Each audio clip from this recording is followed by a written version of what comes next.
வணக்கம். ஸ்ரீ சிவசூர்யா ஜோதிட வித்யாலயம் வழங்கும் காலச்சக்கரம். நான் சிவசூர்யா செந்தில்குமார், கோவில் நகரம், கும்பகோணத்திலிருந்து. உங்களுக்கு எந்த லக்கணம் எந்த ராசியாக வேணாலும் இருக்கட்டும். அதாவது இப்போ நம்ம பார்க்க போகிறது ராகு திசையை வச்சு தான். ராகு திசை என்ன பண்ணும், அது எந்த லக்கணத்துக்கு என்னென்ன வேலையெல்லாம் கொடுக்கும், இந்த மாதிரியான அமைப்பில் இருந்தால் அது எந்த மாதிரியான தோஷத்தை கொடுக்கும் அப்படிங்கிறத பார்ப்போம்.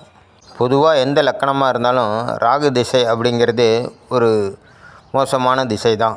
ஏன் அப்படின்னு பார்த்தீங்கன்னா, சுக்கிரனுக்கு அப்புறம் அடுத்த திசையானது சனி திசை, அதுக்கு அடுத்த திசையானது ராகு திசை தான். ஏன்னா சுக்கிரனுக்கு 20 வருஷம், சனிக்கு 19 வருஷம், ராகுக்கு 18 வருஷம். அப்போ இந்த 18 வருஷ காலத்தை கடக்கணும் அப்படின்னா ராகு யோகமாக இருக்கணும். ராகு யோகாதிபதியாக இருக்கணும், இல்லை ராகு யோக திசையாக இருக்கணும். ராகுவோட திசை அப்படி இருந்தால் மட்டும்தான் இந்த ராகு திசையில் தப்பிச்சு வரலாம். இல்லைன்னா அடி மேல் அடி, படாத கஷ்டத்தைப்பட்டு வர வேண்டியதாக இருக்கும். பொதுவாக ராகு பகவான் திரிகோணத்தில் இருந்து திசா புத்தி நடத்தவே கூடாது.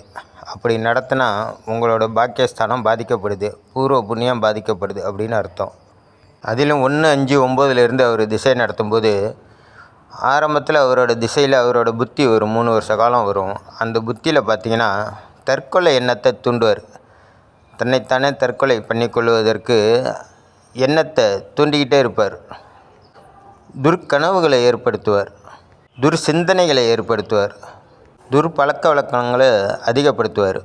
இது மூலயமா உங்களோட உடலையும் மனதையும் வருத்தி உங்களுக்கு ஆயுள் பங்கத்தை ஏற்படுத்துவார். அதனால் பொதுவாக ராகு திசை ஆரம்பித்தாலே ஒரு 3 ஆண்டு காலத்துக்கு தீய பழக்க வழக்கங்களை அடியோடு விட்டுறணும். நல்ல சிந்தனைகளை வளர்த்துக்கணும். ஏன்னா சிந்தனையிலே பார்த்திங்கன்னா தற்கொலை சிந்தனையை அதிகமாக தூண்டிக்கிட்டே இருப்பார்.